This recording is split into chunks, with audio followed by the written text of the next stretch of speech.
Hi guys, and welcome to Fix Savers. In this video we're going to be taking a quick look at these little things. These are protector plates, and these are designed to protect your electrical cables and plumbing inside the wood studs of your walls. Let's take a look in more detail. So the main purpose of these little plates is to protect any wiring or plumbing that you have inside the wooden studs inside your walls.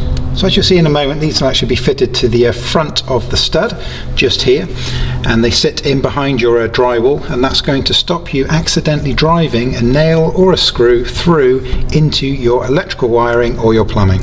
Now the use of these plates is not necessarily required in all areas. It will depend on your local building codes.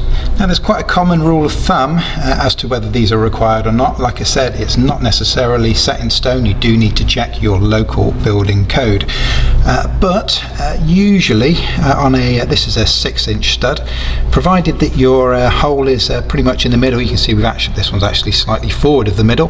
That's going to give you enough depth, because the general rule of thumb is as long as you're an inch, at least an inch and a quarter, and we are over, well, probably an inch and 3/4 there, from the front of the stud, that the plates may not be required. Again, do check your local building codes.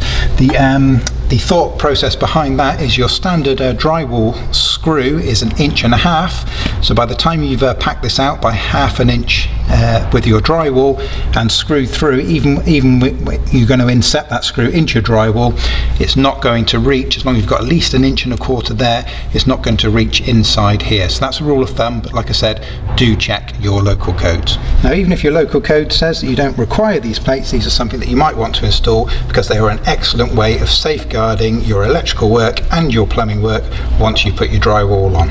And the other thing worth mentioning is these are actually very, very cheap. Picked up a box of 50 of these from a Home Depot, and I think they were somewhere around the kind of $8 or $9 range, something like that, for a box of 50.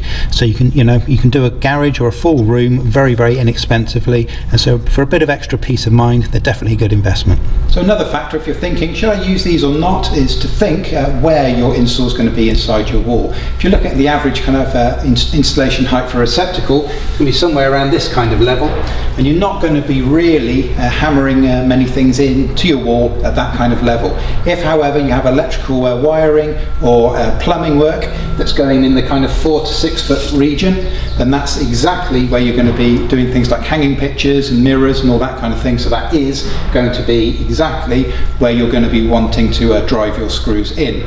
So if you've got anything coming in that kind of a height range, then these are pretty much essential.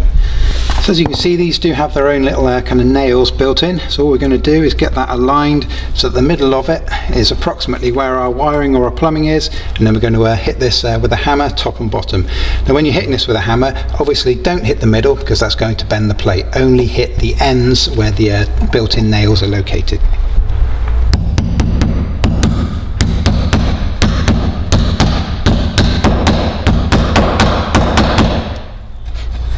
Now you want to make sure it's nice and flush and there's no gaps top and bottom, because you don't want this protruding, because you're going to be fitting your drywall over this later in your process. So that's a quick overview for you on the purpose of these protector plates and also how to install them. I hope this video has been helpful for you. If it has, can we ask a quick favour? Please at least hit that like button for us before you leave us here on YouTube, and also if you could hit that subscribe button, it really does help us out. Thanks for watching guys, we'll see you again.